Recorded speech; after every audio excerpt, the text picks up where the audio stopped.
اور حکومتیں جب بنی دونوں ملکوں میں تو ان حکومتوں کے ساتھ دونوں طرف ایک خاص قسم کی مسلکی کیفیت آئی، اور پھر ہم نے فلوجہ میں مارا، ہم نے کابل میں مارا، ہم نے اپنے دشمنوں کو امریکہ کے کہنے پہ چن چن کے مارا، پھر اس کے اوپر آپ ایک ایسی جنگ میں ہم شکار ہو گئے ہوئے ہیں کہ جس کے اندر کہیں داعش جیسے لوگ کھڑے ہو جاتے ہیں اور وہ اپنا ایک اسلام لے کے آتے ہیں، کہیں کوئی کھڑے ہو جاتے ہیں۔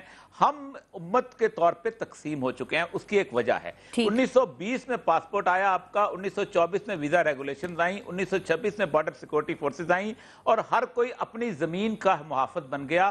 ملت اسلامیہ کا جو تصور ہے، جو اقبال نے کہا تھا اسلام تیرا دیس ہے تو مصطفی ہے، وہ کہیں نظر نہیں آتا۔ ہم اگر بھیجتے بھی ہیں، ہم اگر دیکھیں آپ ریلیاں نکالتے ہیں، پاکستان کی صورتحال دیکھیں کہ بحرین میں ظلم ہوتا ہے تو شیعہ حضرات نکالیں گے، شام میں ہوتا ہے تو سنی حضرات نکالیں گے، ٹھیک، فلاں جگہ ہوتا ہے۔ ہم میں ہمارے علماء کی یہ بنیادی قصور ہے کہ آج تک آپ میں 1000 دفعہ کہا ہے کہ جس دن کسی ایک سنی عالم کا جنازہ شیعوں نے پڑھا دیا اور کہا ہم جائیں گے جوگ تر جوگ، اور جس دن کسی ایک سنی عالم کا جنازہ سنیوں نے پڑھا دیا، اس دن یہ معاملہ یہ تو ہم مسلکوں میں اور آپ فرقوں میں بٹے ہوئے ہیں، آپ بالکل ٹھیک بات کریں، لیکن اگر آپ اسلامی ممالک دیکھیں تو وہ بھی تقریباً کوئی 58 کے قریب ہے نا۔ کیا کوئی مؤثر آواز ہے؟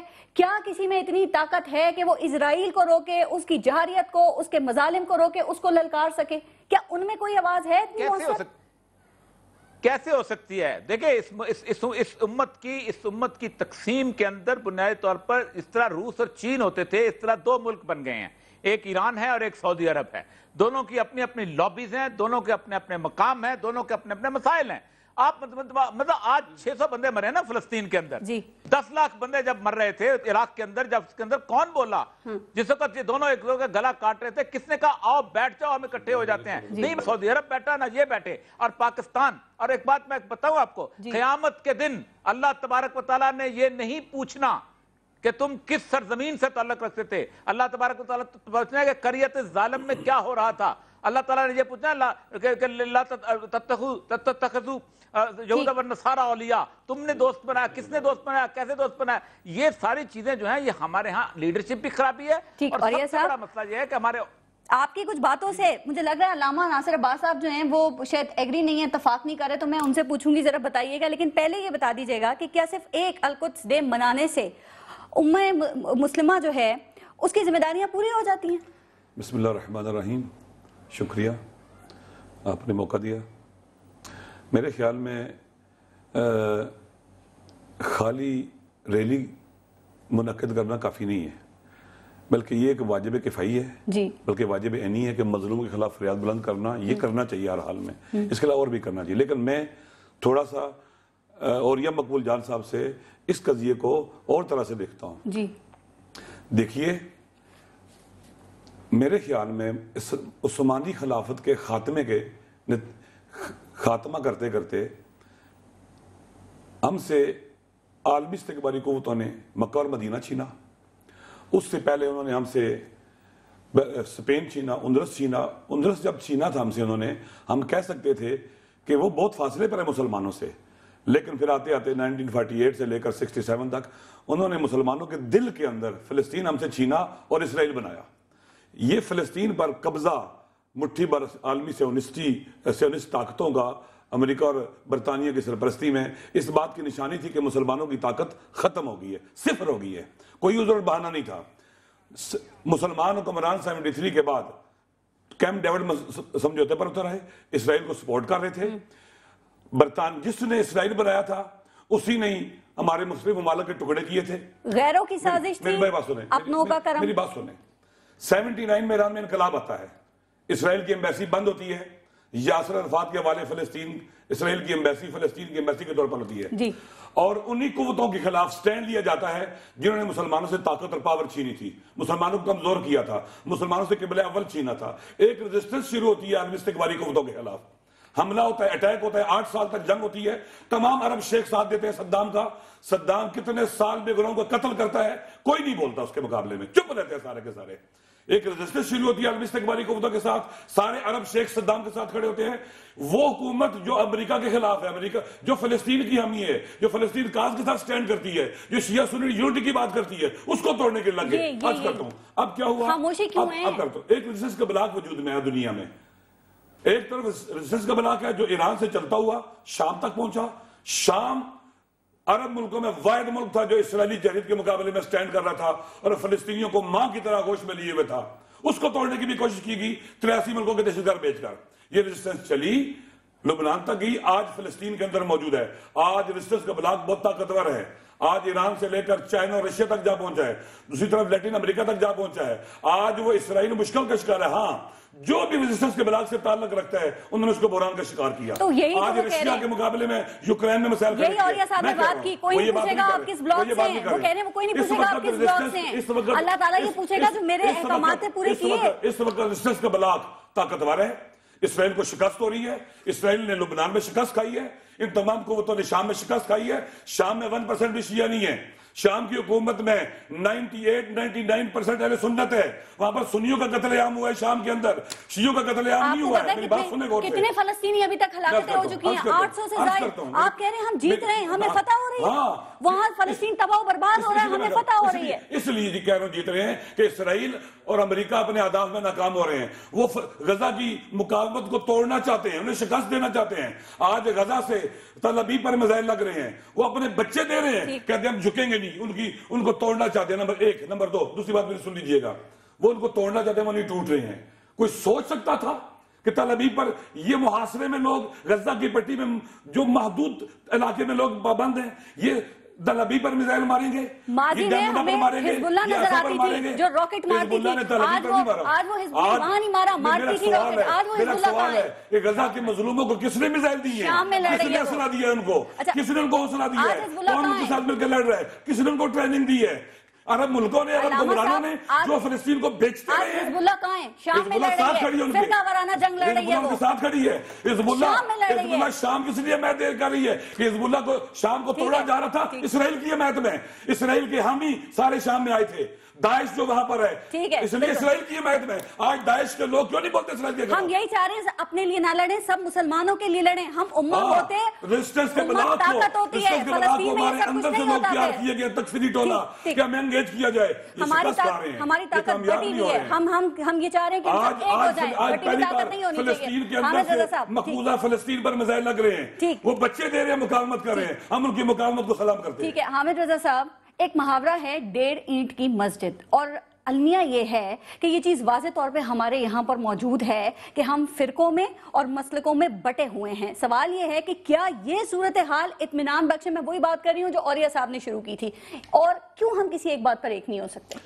بسم اللہ الرحمن الرحیم. ایک تو بہت شکریہ آپ نے پروگرام میں انوائٹ کیا. اس بات میں قطعاً کوئی شک نہیں ہے کہ ہم فرقوں میں بٹے ہوئے ہیں, اور نہ صرف بٹے ہوئے ہیں بلکہ اغیار شاید ہمیں اتنا نقصان نہیں پہنچا سکے جتنا ہم نے خود ایک دوسرے کو پہنچا دیا. ٹھیک, اب اس کے اندر ہم سب کو ایک گہری نظر, عمیقانہ نظر رکھنے کی ضرورت ہے کہ ہم میں سے بھی آخر کوئی نہ کوئی غلط تو ہے نا. اگر 4 اینگلز ہیں تو آپ اس میں یہ نہیں کہہ سکتے کہ اگر ایک اینگل کی وجہ سے یا ایک شخص کی وجہ سے بگاڑ پیدا ہوا تو باقی 3 بھی رسپانسیبل ہیں. ہمیں وہ جو احتساب کا ایلیمنٹ تھا جو کہ اسلام کی بنیادی فلسفی ہے, انصاف کا, احتساب کا, وہ ہمیں ختم ہو گیا. ہم نے اپنے آپ کو سانچے میں ڈالنے کی کوشش ہی نہیں کی, جس کا نتیجہ آج یہ نکلا. اور میں معذرت کے ساتھ میں عرض کرتا چلوں, دیکھیے فلسطین کے اندر اکثریت جو ہے وہ اہل سنت کی ہے, شام کے اندر جو اکثریت ہے وہ اہل سنت کی ہے. اسی طریقے سے I have no concern with Iran اور سعودی عربیہ whatever they do, لیکن آج دیکھنا یہ ہے کہ ہمیں آپس میں مسلکی بنیادوں پر لڑوانے میں کردار کس ملک نے ادا کیا. ان ممالک کے اندر نام آتا ہے USA کا, ان ممالک کے اندر نام آتا ہے یورپین کنٹریز کا. آج ہمارے اسلامک, میں عرض کروں, آج ہم میں سے ہم آپس میں لڑ ہی رہے ہیں. کون لڑ رہے ہیں؟ سعودی عرب اور ایران, ہم اور سعودی عرب, ہم اور ایران, ہم اور شام. لڑوانے والے میں عقل ہے, لڑنے والوں میں عقل نہیں ہے. اب یہ دیکھیں انہوں نے اپنے مقاصد, اغراض و مقاصد پورے کیے ہیں. اصل چیز یہ ہے اب ہمیں دیکھنا یہ ہے کہ کون سے وہ ممالک ہیں یا ہم میں سے کون وہ ہیں جو کہ ان لڑوانے والوں کے خلاف کھڑے ہیں. آج اگر آپ اسی لائن کو ڈرا کرتے ہوئے آپ عرب کنٹریز میں بہت آسان ہے ڈیفرنسیشن, آپ دیکھ لیں, پوری دنیا جانتی ہے مسلمانوں کو اس تفرقے میں کس نے ڈالا, امریکہ نے ڈالا. اگر آپ دیکھ لیں آج جو امریکن بلاک کے اندر کھڑا ہے, جو اسلامی ممالک امریکن بلاک میں کھڑے ہیں, وہ یقینی طور پہ پھر وہی وہ ممالک ہیں جو ان کی اب میں آپ کو اگلی بات میں بلکہ اسے 2 قدم اور آگے بڑھاتا ہوں. دیکھیے کہ سعودی عرب کے اندر ڈیموکریٹک سیٹ اپ نہیں ہے, دنیا کی بدترین شہنشاہیت وہاں پر ہے, اور وہ پاکستان جیسے ڈیموکریٹک ملک کے اندر وہ ڈیموکریسی کو بچانے کے لیے اور یہاں سے حکمرانوں کو لانے اور لے جانے کے لیے اپنا رول پلے کر رہا ہے. ہمارے اب ڈبل سٹینڈرڈز ہی ہمیں دیکھنے پڑیں گے. کوئی کسی کے بلاک میں نہیں ہے حامد رضا صاحب, سب مفادات کے بلاک میں ہیں, جس کو جہاں مفادات دکھ رہے ہیں وہیں پر ہے. میں آپ کو عرض کروں, جو غیر اسلامی ممالک ہیں وہ ان کا مفاد ان کی کمیونٹی اور ان کے لوگ ہیں. دیکھیں کسی کو بادشاحت بچانی ہے, کسی کو حکومت بچانی ہے. یہ صرف اسلامی ممالک کے ساتھ پرابلم ہے. اسلامی ممالک کے حکمران اکثریت الا ماشاءاللہ یہ غاصب ہیں. اگر کوئی ڈیموکریٹک سیٹ اپ میں آیا ہے تو وہ ٹرو ڈیموکریٹک سیٹ اپ میں نہیں آیا, اس کا طریقہ حکومت کا ہی شہنشاہیت کا ہے, اور اکثر اسلامی ممالک میں تو ویسی شہنشاہیت نافذ ہے, وہاں پر الیکٹورل ریفارمز نام کی کوئی چیز نہیں ہے. تو یہ چیزیں جو ہیں یہ ہمیں انڈرسٹینڈ کرنی ہے, ان چیزوں کو ہمیں دیکھنا ہے. جب ہم ان چیزوں کو پکڑیں گے, اپنی کوتاہیاں خود تلاش کریں گے, خود احتسابی کے عمل سے اپنے آپ کو گزاریں گے, خود احتساب نہیں. وہ آپ سے ہی بات کریں جی. اور یہ سب آپ کیا کچھ پوچھنا چاہ رہے ہیں ذرا دیکھیں, انہوں نے کتنا اچھا بہانہ لگایا کہ اب ڈیموکریٹک سیٹ اپ ہو تو بہت اچھی بات ہے. امریکہ کے اندر $6.8 بلین جو ہیں اوباما کے جو ملتے ہیں جیوز کے, تو تب وہ الیکشن جیتتا ہے. اور وہ ڈیموکریٹک سیٹ اپ ہے کہ جو 5,000 قراردادیں اسرائیل کی اٹھا کے نالے میں پھینک دیتا ہے. وہاں پر برطانیہ میں ڈیموکریٹک سیٹ اپ ہے. میری عرض ہے, ان کا خوبصورت بہانہ دیکھیے, ان کا بھی خوبصورت بہانہ دیکھیے کہ یہ وہی سعودی عرب ہے جس نے شام کی سرزمین پر بمباری کے لیے نہ صرف اپنی سپیس پرووائڈ کی, اپنا وہاں پہ اس نے پیسے پرووائڈ کیے. آج بھی اسرائیل کو فیسیلیٹیٹ سعودی عرب کر رہا ہے. تو پھر آپ یہ دیکھیں یہ بہانہ ان کے پاس ہے, ان کے پاس ہے. امریکہ میں تو پھر بھی ڈیموکریٹک سیٹ اپ موجود ہے, پاکستان میں ڈیموکریٹک سیٹ اپ موجود ہے.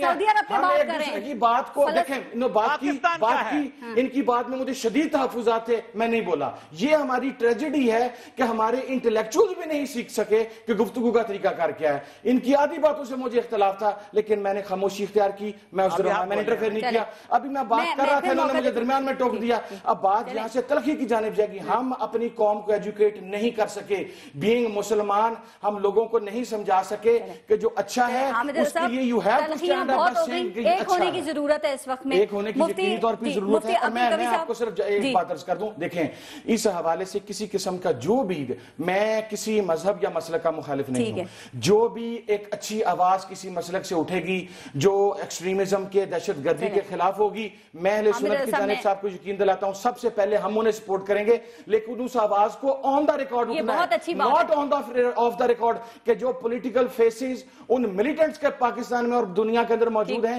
جب وہ کیمرے سامنے آتے ہیں تو وہ کہتے ہیں نہیں جی یہ ہے یہ ہے یہ ہے. جب آف دا ریکارڈ جاتے ہیں تو اپنے انہی ملیٹنٹ ونگز کو سپورٹ کرتے ہیں, کہتے ہیں کہ نہیں جی وہ غلط کر رہے تھے. یہ آن اور آف کی بحث سے باہر آنا ہے. مفتی عبدالقوی صاحب, کیا آپ ان باتوں سے ایگری کرتے ہیں, اور کیا مفادات اور فرقوں میں بٹے ہوئے جو ہم لوگ ہیں, مسلمان جو بٹے ہوئے ہیں, اپنے قتل کو روکنے کے بھی قابل ہیں ہم؟ بسم اللہ الرحمن الرحیم. دیکھیں جی, میں نے تینوں بزرگوں کی باتیں سنی, مجھے افسوس یہ ہوا کہ جذبات کی وجہ سے ہر ایک جو ہے وہ معنویت اس کے جملے میں کم تھی, لیکن جذبات کی وجہ سے زبان اتنی تیزی کے ساتھ, فراوانی کے ساتھ وہ بولے جا رہے تھے. اگر ہم کچھ مختصر گفتگو کرتے, ذرا حکمت و فراست اور حقائق کے ساتھ گفتگو کر لیتے, تو میرا خیال کہ آپس میں فساد بھی نہ ہوتا, اس طرح کی کوئی کیفیت بھی نہ بنتی. بہرحال جو سوال آپ نے کیا ہے, دیکھیں جی ہم تو وہ خوش نصیب ہیں کہ ہمارے ہر سوال کا جواب اللہ کے قرآن میں بھی موجود ہے, اور ہم سب کے نبی رحمت نے اپنے ماضی کا علم, حال کا علم, مستقبل کا علم ہمیں خوبصورت انداز سے, ایسے خوبصورت انداز سے ہمیں عطا فرمایا ہے. ہمیں دائیں اور بائیں دیکھنے کی ضرورت نہیں. ہمیں کیا ضرورت ہے کہ ہم سعودی عرب کی طرف دیکھیں, ایران کی طرف دیکھیں, داعش کی طرف دیکھیں, فلاں کی طرف دیکھیں. اللہ کا قرآن ہمیں کہہ رہا ہے کہ وَلَا تَنَازَعُوا فَتَفْشَلُوا وَتَذْهَبَ رِيحُكُمْ, آپس کے اندر جھگڑے میں نہ پڑنا, وَتَذْهَبَ رِيحُكُمْ, تمہاری ہیبت ختم ہو جائے گی. آج ہیبت ختم ہو رہی ہے. ہم سعودی عرب کو بھی دیکھ رہے ہیں کہ دنیا کے اندر اس کی کیا ہیبت باقی رہی ہے, ایران کے اندر دیکھ رہے ہیں کہ اس کی کیا ہیبت باقی رہی ہے. حالانکہ اللہ رب العالمین نے دنیا کے تمام خزانے ہمیں عطا فرمائے ہیں. انڈونیشیا اور ملائیشیا کی طرف چلے جائیں, ربڑ کی بہت بڑی مقدار اللہ نے ہمیں عطا فرمائی ہے, پٹرول اللہ نے ہمیں عطا فرمایا ہے, عقل و فراست کے حوالے سے ذہین ترین نوجوان اللہ نے ہمیں عطا فرمائی ہے. لڑنے والے جھگڑنے والی اقوام, کرد ہوں, افغان ہوں, ترک ہوں, ہند ہوں, ہم لوگ ہوں, اللہ نے ہمیں جرأت عطا فرمائی ہے. جہاد اللہ نے ہمیں عطا فرمایا ہے, جگرا اللہ نے ہمیں عطا فرمایا ہے, قرآن جیسی نعمت ہمیں عطا فرمائی ہے. پورے دنیا کے اندر حفاظ کرام نظر نہیں آئیں گے جتنے حفظ قرآن کی نعمت اللہ رب العالمین نے اہالیان پاکستان کو یہ نعمت عطا فرمائی. نبی رحمت کے گنبد خضرا سے پیار کرنے والے اگر نظر آئیں گے تو صرف اور صرف پاکستان اور بر صغیر میں نظر آئیں گے. لیکن کمی کیا ہے؟ کمی اسی میں ہے کہ ہم نے قرآن کے اس مفہوم کی طرف جو اللہ کا قرآن ہمیں پکار کے کہہ رہا تھا وَاعْتَصِمُوا بِحَبْلِ اللَّهِ جَمِيعًا وَلَا تَفَرَّقُوا. ٹھیک ہے میرے بھائی صاحبان سارے صہیونیت کے اوپر بھی برس رہے ہیں, سعودی عرب کے اوپر بھی برس رہے ہیں, ایران کے اوپر بھی برس رہے ہیں. یہ آج کی بات نہیں ہے. میں نے تو خود جب خمینی صاحب تشریف لائے ان کا پہلا جو جشن تھا میں اس کے اندر بھی موجود تھا. صدام حسین نے جب 3 کانفرنسیں کی المؤتمر الاسلامی الشعبی اس کے اندر بھی میں موجود تھا. میں تو اس دن سے دیکھ رہا ہوں کہ ہمارا استعمار کبھی سعودی عرب کے بیک پہ ہوتا ہے, کبھی ایران کے بیک پہ ہوتا ہے, کبھی اہل تشیع کی بیک پہ ہوتا ہے, کبھی اہل تسنن کی بیک پہ ہوتا ہے. داعش کی صورت کے اندر دیکھیں تو ہمارا امریکہ. ٹھیک مفتی صاحب آپ نے کہا نا ادھر ادھر نکل رہے ہیں, ہم سعودی عرب کی بات کریں, ہم یہاں کریں. آپ یہ دیکھیں کہ افغان میں طالبان ہیں, افغانستان میں طالبان ہیں, ہمارے یہاں ٹی ٹی پی, آپ عراق کی بات کر لیں ISI, اور اسی طرح دوسرے ممالک میں بھی اور بھی دوسری تنظیمیں ایسے شدت پسند تنظیمیں جو کہلاتی ہیں وہ ہیں. لیکن کیا جو اسلام کی وہ تصویر پیش کر رہی ہیں وہ صحیح تصویر ہے؟ کیا اسلام میں اتنی ہی شدت ہے؟ کیا شدت پسندی ہی کی وجہ سے اسلام کا پیغام پھیلا تھا؟ دیکھیں جی بات یہ ہے, پھر تو میں وہی درد دل سے بات کروں گا. میں تو احادیث کی طرف دیکھنے والا اور قرآن کی طرف دیکھنے والا ہوں. ایک جنازہ گزرتا ہے, میرے نبی رحمت قیام فرماتے ہیں صحابہ کے ساتھ. ایک صحابی رسول عرض کرتے ہیں ہذہ امرأۃ یہودیہ, یہ تو یہودی عورت کا جنازہ ہے. آپ فرماتے ہیں کہ جنازہ ہوا کرتا ہے. احترام انسانیت کا درس میرے نبی رحمت حضرت محمد الرسول اللہ نے عطا فرمایا. میں تو وہ خوش نصیب ہوں کہ کہہ سکتا ہوں کہ میرے سلسلے چشتیہ کے اولیاء اور اکابر نے جس انداز سے احترام انسانیت کا درس دیا ہندوستان اور بر صغیر اور پاکستان کے اندر, اسلام کیا علماء کی وجہ سے پھیلا ہے؟ ان اکابر کی وجہ سے پھیلا ہے جنہوں نے پیار کی برکت سے. میں صرف ایک جملہ عرض کروں گا کہ خدا را ہم ہر ظلم کے خلاف احتجاج بلند کریں. صہیونیت بھی ظالم ہے اور وہ بھی ظالم ہے جو پوری دنیا کے اندر لابی بنا کے کہیں ہمیں سعودی عرب کی شکل میں اہل تسنن نظر آتے ہیں, کہیں ایران کی صورت میں اہل تشیع نظر آتے ہیں. چلو یہ تو باہر کی جنگ ہے, میں اپنے ملک کی بات کرتا ہوں. علامہ ناصر صاحب جو ہے وہی گفتگو فرمائیں جو حقائق کی بنیاد پہ ہو. محترم جان صاحب وہی گفتگو فرمائیں جو حقائق کی بنیاد پہ ہو. اب ذرا حقائق پہ سوال کر لیتے ہیں. جناب ہمارے محترم جناب رضا صاحب بڑی عمدہ گفتگو فرماتے ہیں. معنی یہ ہے کہ ہمیں وہ گفتگو کرنی ہے جو ظالم ہے وہ ظالم ہے, خواہ وہ وزیرستان میں ہو, خواہ وہ سوات میں ہو, کا کہیں ہو. تو پھر ہم میں اتنی منافقت کیوں ہے مفتی صاحب؟ پھر اتنی منافقت کیوں ہے کہ ہمارے ملک میں جو آپریشن ہو رہا ہے اس کی ہم حمایت میں بھی کھل کر نہیں بولتے ہیں, جبکہ وہ ہماری ملک کی سلامتی کے لیے ہے, ہمارے ملک کی بقا کے لیے کیوں نہیں بولتے؟ کیوں ہم اتنے منافق ہیں؟ پھر دیکھیں میں تو آپ نے تو منافق کہہ دیا, میں تو اس سے آگے لفظ کہنے والا تھا. بات یہ ہے کہ ہمارے ملک کے اندر ملائیت تقسیم ہے. ٹھیک ہے, طالبان جس فرقے سے تعلق رکھتے ہیں اس فرقے والے مر جائیں گے. طالبان کے بارے میں کوئی جملہ نہیں کہیں گے. باقی دیکھیں میری بات سنیں, طالبان کے ظلم کے اندر کوئی شک نہیں, لیکن کون بات کرے گا جو اس طرح کا ہوگا جو ان کے فرقے سے تعلق نہیں رکھتا, اور یہ مقبول جان صاحب جو ان کے فرقے سے تعلق رکھے گا وہ یقیناً طالبان کے بارے میں کوئی بات نہیں کرے گا. معنی یہی ہے کہ ہم اس ملک کے اندر بیٹھ کے اپنی بولی نہیں بول رہے. بالکل ٹھیک مفتی صاحب, کوئی بولی, میں آخری جملہ عرض کر رہا ہوں, کوئی بولی ایران کی دوبارہ آتی ہوں, آپ کو موقع دیتی ہوں دوبارہ, بول رہا ہے, کوئی بولی کسی کے بول رہا ہے. بالکل ٹھیک. یہ اور یہ مقبول جان صاحب ابھی منافقت کی بات ہوئی نا, یہ اتنی منافقت ہم میں کیوں آ گئی ہے اور ان منافقتوں کے ساتھ ہم کب تک گزارا کر سکتے ہیں؟ کیا وجہ ہے کہ اسلام کی ایک چہرہ, ایک اس کی ڈیفینیشن, تعریف ہم اب تک سامنے لانے میں ناکام رہے ہیں؟ کیوں؟ اس کی بنیادی وجہ یہ ہے کہ ہم کو نیشن سٹیٹس کے اندر تقسیم کیا گیا ہے. آپ کو پتہ ہے کہ جب 67 کی وار ہوئی تھی اسرائیل کی اور جمال عبد الناصر کی, تو میں جمال عبد الناصر کی تقریر سن کے کانپ اٹھا تھا. اس نے کہا تھا اے فرعون کے بیٹو, آج تمہارا موسیٰ کے بیٹوں کے ساتھ مقابلہ ہے. اور پھر اس کا صلہ تمیز شکست ہوئی کیونکہ فرعون تو اللہ کا دشمن تھا. موسیٰ کا بیٹا خواہ یہودی ہو, کم از کم کوئی تعلق تو ہے اللہ کا اس کے ساتھ. تو اس حد تک ہم اللہ کے دشمن بنے. ہم نیشن سٹیٹس کے اندر جب فلسطینیوں, آپ کو پتہ ہے کہ غزہ کا سب سے پہلا محاصرہ جو تھا وہ جمال عبد الناصر نے 1959 میں کیا تھا, اور 1959 سے لے کے 67 تک محاصرہ رہا تھا. ان کو کھانے پینے کی اشیاء تک نہیں ملتی تھی یہ ہمارا مسلمانوں کا چہرہ اتنا پرانا ہے، آج کا نہیں ہے. یہ باؤنڈریز اس نے لگائی تھی. میں 2008 میں جب حماس پہ بم پڑے تھے، میں وہاں بارڈر پہ گیا ہوں. آپ حیران کہ 1.5 میل لمبی سرنگیں تھی. وہ اپنے زخمی علاقے بیچارے چھوڑتے تھے، آگے سے مصری بیچارے اخوان المسلمون کے لوگ جو تھے وہاں سے اٹھاتے تھے اور کہتے اللہ نگہبان، ہم اپنے زخمی کو چھوڑ رہے ہیں، یہ مر گیا تو اللہ کے دفن کر دینا، اور زندہ رہا تو پھر ہم اس سے دوبارہ مل لیں گے. ان کی بری، میں ان کیمپوں میں گیا ہوں، صابرہ اور شتیلا کے کیمپوں میں. آپ حیران ہوں گے کہ 70 سال کے بوڑھے کہ جو 70 سال سے وہاں پڑے ہوئے ہیں اور ان کو امید تک نہیں کہ اگلے 70 سال تک آئیں گے. رسول اکرم صلی اللہ علیہ وسلم نے جو واضح لائن بتائی تھی، کیا ہم اس کے اوپر نہیں چلتے؟ اللہ تعالیٰ تقتلن الیہود، کافی کی حدیثیں اٹھا لیں یا بخاری کی حدیثیں اٹھا لیں، آپ کو یہود کے بارے میں ایک ہی پالیسی ملے گی، ایک ہی چیز ملے گی. اللہ کے رسول نے آخر وقت تک جہاد کا اعلان کیا ہے. مجھے بتائیے 60 لاکھ سے زیادہ پاکستان مسلم امہ کی فوج ہے. اردن کے شام میں جو فلسطینیوں پہ ظلم ڈھائے تھے تو کیا وہ یہودی تھا؟ نہیں، میں آپ کو عرض کروں نا، یہودی تھا ہی نہیں. ناصر کیا، وہ تو مسلمان کو ضیاء الحق نے ہمیں تقسیم کر دیا گیا نا. یہودیوں کے خلاف ہمیں کر دیا گا عراق، ہمیں کر دے گا عراق میں، ہمیں کر دے گا شام میں، ہمیں کر دے گا پاکستان میں، ہمیں کر دے گا، ہمیں امت کا تصور ہمارے ہاں ختم کر دیا گا. خلافت عثمانیہ کے بات ہے، انہوں نے بات صحیح کی. کہہ رہے ہیں ہم مسلمان بھی ان پہ ظلم ڈھاتے رہے ہیں. میں ایک بریک لے لوں پھر ذرا تفصیل سے. پاکستان سے ضیاء الحق سب گئے تھے اردن میں. ٹھیک، علامہ صاحب اور حامد صاحب جواب اس بات کا دیجیے گا. اور دوسری بات یہ جو ہم چھوٹے گروپس کی اور ہم فرقوں کی بات کر رہے ہیں نا، ان کو مذہبی سپورٹ کیوں مل جاتی ہے؟ ذرا اس کا بھی جواب دیجیے گا. بریک کے بعد دیکھتے رہے گا نیوز بیٹ.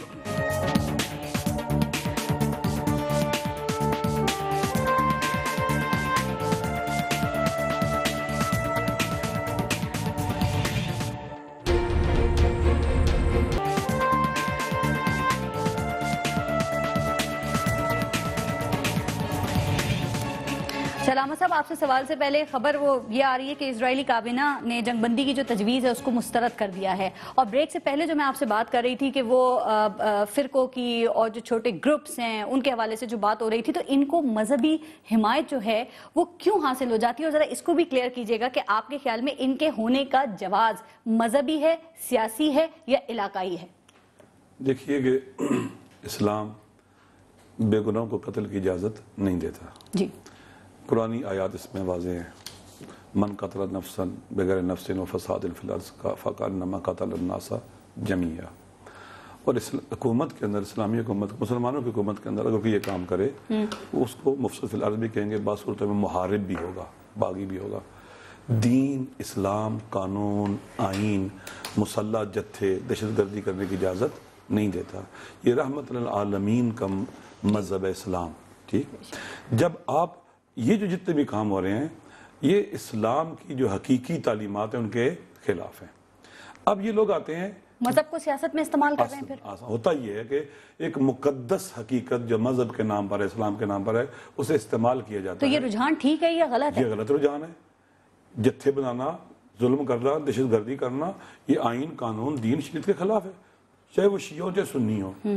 اس وقت دنیا میں خدا شیعہ سنی مسئلہ ہے ہی نہیں ہے. شیعہ سنی اکٹھے ہیں. یہی جتھے جو ان استقباری قوتوں نے، جنہوں نے دنیا اسلام کو چھوٹے ٹکڑوں میں بانٹا تھا، یہ جتھے انہوں نے بنائے ہیں، انہوں نے گروپ بنائے ہیں، انہی کی سپورٹ سے بنے ہیں تاکہ مسلم ممالک جو ان کے مخالف ہیں ان کو انگیج کیا جائے، انہیں کمزور کر دیا جائے. 20 کروڑ کا ایٹمی ملک پاکستان کن کی وجہ سے کمزور ہے؟ کس نے کمزور کیا ہے؟ شیعہ نے؟ سنی نے؟ نہیں، ایک خاص سوچ نے جو دہشت گرد جنم دیتی ہے. وہ سوچ ایک ایسی ماں ہے جس کی کوکھ سے قاتل پلتے ہیں، پھر سر پر امامے رکھے ہوئے ملا کہتے ہیں یہ دہشت گرد ہمارے بچے اور بیٹے ہیں، اور ان کو پھر یہاں سے سپورٹ ملنا شروع ہو جاتی ہے. یہ حماقت ہے، یہ واقعی اسلام کی تعلیمات نہیں. اچھا، اب ذرا اگر ہم اپنے پہ آئیں گے، ہمیں امریکہ نے کہا ہے کہ ایٹمی پاکستان جو ہے وہ اپنے ملک کے لوگوں کو بجلی بھی نہیں دے سکتا، نہ دے سکے. امریکہ نے کہا تو نہیں تھا کبھی. ہمارے بھی نہ لکھیاں ہیں، اپنی بات کریں نا. پھر بھی نہ لکھیاں ہیں.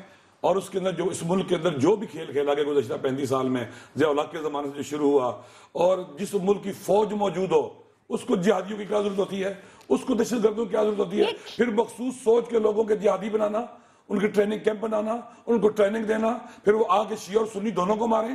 وہ عیسائیوں کو ماریں، وہ چرچز پر عمل کریں، وہ ٹیمپلز پر عمل کریں. یہ ہماری کمزوری ہے. ہم کھیل کھیلنے کے لیے کرائے کے ٹٹو کیوں بنے ہوئے؟ انگیج کیا جاتا ہے. ٹھیک ہے، یہاں کمزوری ہے نا، ہماری کمزوری ہے، یہ کمزوری ہے. یہ منافقتیں ختم ہونی چاہیے. پاکستان میں شیعہ سنی مسئلہ نہیں ہے، عراق بھی شیعہ سنی مسئلہ نہیں ہے. وہاں کا پریزیڈنٹ کرد ہے، سپیکر اہل سنت ہے. اس وقت موصل میں، انبار میں، نینوا کے علاقے میں جو وہاں کا سپیکر اہل سنت ہیں، اہل سنت علماء نے داعش کے خلاف جہاد کا فتویٰ دیا ہے. آپ مجھے بتائیں کس سنی مذہب کے اندر ہے کہ انبیاء کی قبروں کو گرایا جائے، حضرت عمر کے پوتے کی قبر کو مسمار کیا جائے، مسجدوں کو مسمار کیا جائے، اولیاء اللہ کے مزاروں کو گرایا جائے؟ یہ ایک سوچ ہے، وہی سوچ ہے یوسف علیہ السلام کے مزار کو بھی وہی سوچ ہے جس نے مدینہ کے اندر جنت البقیع کو گرایا، جس نے وہاں اصحاب رسول کے مزاروں کو گرایا، اہل بیت رسول کے مزاروں کو گرایا. وہی سوچ ہے جو کربلا تک آئی تھی، امام حسین کے مزار کو گرایا تھا. لہٰذا ہمیں اس سوچ کو ختم کرنا پڑے گا. ہاں اختلافات تاریخی ہے ہمارے آپس میں، وہ علمی حلقوں میں ہونے چاہیے، عوام میں نہیں جانے چاہیے، تحمل اور بردباری کی تعلیم دینی چاہیے. ایک بات میں جو آخر میں کہنا چاہتا ہوں، میں پھر کہتا ہوں، غزہ میں اسرائیل کا جو ہدف تھا وہ پورا نہیں ہوا. کیا تھا؟ کہ مسلمان ریزسٹنس کو، فلسطینیوں کو سپورٹ کرنے والے جو ممالک تھے انہیں انگیج کر دیا جائے، اور اس فرصت سے اسرائیل فائدہ اٹھانا چاہتا تھا. لہذا اسرائیل آج 17-18 دن ہو گئے ہیں وہاں کے مظلوموں کو نہیں جھکا سکا، ریزسٹنس جاری ہے. وہ ریزسٹنس کو توڑنا چاہتا تھا، وہ نہیں توڑ سکا. ان کو حوصلہ نہیں توڑ سکا. آپ کے خیال میں یہ فتح ہے؟ اچھا، اسرائیل شکست کھا رہا ہے. حامد رضا صاحب، تفرقے کو کیسے پھر ختم کیا جا سکتا ہے، اس کو کیسے توڑا جا سکتا ہے، اور اختلافات کو مارنے اور مرنے کی حد سے اور اس کو دشمنی کی حدود سے کس طریقے سے نکالا جا سکتا ہے؟ وہ قوت برداشت کیسے پیدا کی جا سکتی ہے جس کا درس اسلام دیتا ہے؟ دیکھیں، اس میں سب سے پہلے تو ہمیں اپنی منافقت ختم کرنا ہوگی، اور میں نے بہت ابتدا میں کہا تھا کہ اب پوری عالم اسلام کو، پوری امت مسلمہ کو خود احتسابی کے عمل سے گزرنا ہوگا. میں کسی سیکٹ کی بات نہیں کرتا، کسی بھی سیکٹ کے اندر کوئی ایکسٹریمسٹ ہو، کوئی ملیٹنٹ ہو، اس پورے سیکٹ کو یونائٹڈ ہونا چاہیے اس ایک گروپ کے خلاف یا ان تمام لوگوں کے خلاف. اب میں یہاں پہ آپ کو ایک اور بات کوٹ کروں گا. اب دیکھیے، پاکستان میں فوج سے کون لڑ رہا ہے؟ ایک سوچ، ضرب عضب ان کے خلاف جاری ہے. ان کا پولیٹیکل ونگ یہاں پہ موجود ہے. کیا اس نے افواج پاکستان کی سپورٹ کی کھول کر؟ نہیں کی. اسی طریقے سے شام میں افواج کے خلاف کون لڑ رہا ہے؟ وہی سوچ، اور اس کو سپورٹ کر رہا ہے. میں اب کسی بھی ملک کا نام نہیں لیتا، یہ پوری دنیا کے علم ہے. لیبیا میں کیا ہوا وہی فکر تھی، عراق میں کیا ہو رہا ہے وہی فکر ہے. یہ ایک فکر ہے جس نے پوری دنیا کے اندر پرابلمز کریٹ کی ہوئی ہیں. مسلمانوں، دیکھیں، میں نے پہلے عرض کر دیا، میں اگر کوئی سیکٹ کا آدمی خود احتسابی کے عمل سے گزرتا ہے، اپنے آپ کو گزارتا ہے، غلط کو غلط کہتا ہے، تو یہ بہت اپریشیٹیبل بات ہے. لیکن اس سے گزرنا ہوگا. یہ of the record, on the record والی بات کو ہمیں ختم کرنا ہوگا. Every thing is on the record. یہ آپ کیمرے کے سامنے بیٹھے ہوں یا کیمرے کے پیچھے بیٹھے ہوں، امت مسلمہ اس وقت تک ہم خود منافق ہیں.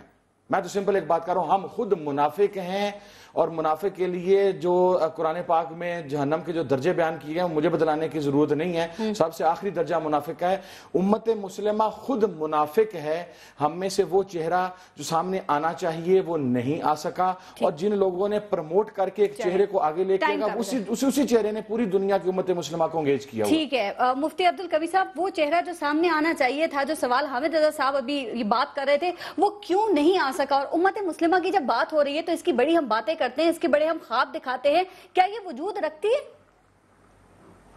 دیکھیں جی، صورتحال یہ ہے کہ آپ نے جو سوال کیا، میں تو یہی کہوں گا کہ ہم خوش نصیب ہیں. جس طرح کا سوال کیا جائے اس کا جواب اللہ کے قرآن میں بھی موجود ہے، ہم سب کے نبی رحمت کے فرامین میں بھی موجود ہے. میرے نبی رحمت کہہ رہے ہیں کہ ترکت فیکم الثقلین کتاب اللہ و سنتی لن تضلوا بعدی ان تمسکتم بہما. تمہارے لیے اعزاز اسی میں ہے، تمہارے لیے نشاط ثانیہ اسی میں ہے، تمہارے لیے اعلان بلندی اسی میں ہے کہ میں تمہیں دو نعمتیں دے کے جا رہا ہوں. ایک کتاب اللہ قرآن حکیم ہے، اور دوسرا میں محمد الرسول اللہ کی سنت مطالعہ ہے. جو باتیں آپ کہہ رہے ہیں، جب منافقت ہوگی کس کے اندر؟ مذہبی لوگوں میں منافقت، جنہوں نے اصلاح کا کام کرنا تھا، جن کو اللہ رب العالمین نے منصب یہ عطا فرمایا تھا کہ علماء امتی کا انبیاء بنی اسرائیل. میرے نبی رحمت کہہ رہے ہیں کہ ختم نبوت کی برکت سے میری امت کے علماء جو ہے وہ بنی اسرائیل کے انبیاء کی طرح ہوں گے. کوئی موسیٰ کی طرح ہوگا، کوئی عیسیٰ کی طرح ہوگا. لیکن جب میرے جب میرے جیسے شکل والے حضرات، بڑے ادب کے ساتھ 10 سیکنڈ میں بات ختم کر رہا ہوں، میری شکل والے لوگ، قرآن بھی سامنے ہوگا، احادیث بھی سامنے ہوں گی، پگڑیاں بھی ہوں گی، شکل کے حوالے سے یہ پتہ چلے گا کہ ان سے زیادہ مومن کوئی نہیں ہے، لیکن منافقت کے اس درجے میں ہوں گے، بولیں گے تو خلاف قرآن ہوگا، عمل ہوگا تو خلاف سنت ہوگا۔ میں 10 بستہ تمام حضرات سے جو میرے اس وقت شریک گفتگو ہیں اور ان کے مسلک کے لوگ ان سے وابستہ ہیں، ان کو یہی کہوں گا کہ میں بس 10 جملوں میں ان کو کہوں گا کہ خدا را اس بر صغیر کے مسلمانوں پہ رام کھائیں۔ یہ خواجہ معین الدین اجمیری کا ملک ہے، آپ نے نشاط ثانیہ کی بات کی ہے، احترام انسانیت کی بات کریں۔ میں اس بات کو اپریشیٹ کروں گا کہ یہ بات ثابت ہو گئی کہ یہ اولیاء اللہ کا فیضان ہے پاکستان، اور یہ یقیناً خواجہ معین الدین چشتی اور حضرت عطا صاحب کا فیضان ہے۔ ہم سب کو یقینی طور پر ان کی تعلیمات جو کہ امن کی ہیں، ریاست کے خلاف اسلحہ اٹھانے کی نہیں ہے، جو اپنے مذہب کو اپنے پریکٹیکل سٹیپ کے ساتھ لوگوں کو اپنی طرف کنورٹ کرنے کی ہیں، ہمیں اسے اور یہ صاحب اس پہ ذرا کامنٹ کر دیں۔ نشاط ثانیہ صدیوں سے اس کی بات ہم سن رہے ہیں، انتظار کریں کب آئے گی وہ؟ دیکھیں نشاط ثانیہ اس وقت آ سکتی ہے کہ جب آپ غیروں کی غلامی سے باہر نکلیں گے۔ لیٹن امریکہ نے یہ جنگ لڑی تھی، اسی طرح وہاں دہشت گرد تھے، اسی طرح وہاں مسنگ پرسنز تھے۔ ایک دن وہاں چلی نے، نکراگوا نے، ہنڈراس نے امریکہ کو ہاتھ باندھ کے کہا تھا خدا کے لیے ہماری سرزمین سے نکلو، ہم تھک گئے تمہاری جنگ لڑ کے۔ وہ آج سارے چین سے ہیں، آج سارے امن سے ہیں، آج 25 سال ہو گئے وہاں ڈیولپمنٹ ہو رہی ہے۔ مسئلہ یہ ہے کہ جب آپ اپنے پاکستان کی مثال لے لیں، 57,000 دفعہ جب امریکی جہاز اڑے گا اور اپنے ہی مسلمان بھائیوں کے پرخچے اڑائے گا افغانستان میں، تو آپ کیا سمجھتے ہیں کہ پاکستان میں امن کے بیج بوئے جائیں گے؟ نہیں ہو سکتا۔ جب سعودی عرب سے ایک خاص قسم کی سوچ نکلے گی اور وہاں جا کے لڑے گی شام کے اندر، جب ایران سے پاسداران جا کے وہاں لڑیں گے، یہ سارا گنجلک بنا دیا گیا ہے۔ ایک بات یاد رکھیے، حل کیا ہے مختصر؟ یہودیوں نے یہ طے کیا، اور یہ جنگ شروع ہو چکی ہے، یہودیوں نے یہ طے کیا تھا۔ میں نے 22 مارچ کو لکھا تھا کہ 4 بلڈ مون، ان کے 4 خونی چاند کی تھیوری ہے۔ وہ کہتا 1992 میں آئے تھے، ہم نے فتح حاصل کی، 1948 میں آئے تھے، ہم نے فتح حاصل کی، 1967 میں آئے تھے۔ اب انہوں نے ان کے تصوف کے سارے ماہرین کہہ رہے ہیں اب حالت جو ہے آخر الزمان کی حالت ہے، یہ جنگ شروع ہو گیا۔ رسول اللہ صلی اللہ علیہ وسلم نے فرمایا دجال کی آمد سے پہلے پوری دنیا 2 خیموں میں تقسیم ہو جائے گی، ایک طرف پورا کفر ہوگا، ایک طرف پورا اسلام ہوگا۔ منافقوں کی اب گنجائش ختم ہونے والی ہے، 27ویں شب ہے آج۔ انشاءاللہ میں چاہ رہی ہوں ذرا صاحب ایک کامنٹ کر دیں کہ آج ہماری دعاؤں میں وہ کون سی ایسی دعا شامل ہونی چاہیے کہ ہم اس پستی سے نکل جائیں، اللہ تعالیٰ ہم پر اپنا رحم کرے۔ ذرا صاحب ایک کامنٹ کر دیں، پہلے آپ علامہ صاحب سے تھوڑا سا اس پہ کامنٹ، کون سی ایسی دعا ہونی چاہیے؟ دیکھیں اس وقت غزہ کے مظلوموں کے لیے دنیا میں جہاں بھی مظلوم ہیں ان کی دعا کرنے کی حضرت علی کا قول ہے، کونا للظالم خصما للمظلوم ہونا، ظالموں کے دشمن بن کے رہنا، مظلوموں کے مددگار بن کے رہنا۔ ہمارا سلام ہو غزہ کے ان مظلوموں پر جو اس وقت اسرائیل کے ظلم کے خلاف ڈٹے ہوئے ہیں، اور عرب لیگ ان کا تماشا دیکھ رہی ہے۔ علامہ صاحب سب کو موقع دے دوں، سب کی دعائیں تماشا دیکھ رہی ہے، ہم ان کو سلام کرتے ہیں۔ آپ جو بوتے ہیں وہ کاٹنا پڑتا ہے۔ جنہوں نے داعش بوئی تھی اسی داعش نے آج حرم شریف کو بھی کہہ دیا کہ یہاں پتھر سے فیض ملتا ہے، تو بہرحال وہ آپ کی طرف ریٹرن ہو گئے۔ آج کی بڑی مبارک شب ہے، تمام عالم اسلام کو یہ دعا کرنی چاہیے کہ اللہ رب العزت ہمیں اہل قیادت عطا فرمائے۔ ہمارے درمیان یہ جو اختلافات ہیں، ہمارے درمیان دشمن گھسا بیٹھا ہے، اسے ہم سے دور کر کے متحد متفق ہونے کے ساتھ غیروں کے ساتھ مقابلہ کرنے کی توفیق عطا فرمائے اور مظلومین کے حال پر کرم فرمائے۔ حامد رضا صاحب، علامہ ناصر عباس صاحب، بہت شکریہ۔ ٹائم بالکل ختم ہو چکا ہے۔ مذہب ہماری زندگی کا اہم ترین جز ہے، لیکن اس اہم ترین جز کا ہماری زندگی میں کتنا عمل دخل ہے سوچئے گا۔ اپنے ملک کا خیال رکھیے۔ پارس خورشید کو اجازت دیجیے، اللہ نے کے بعد۔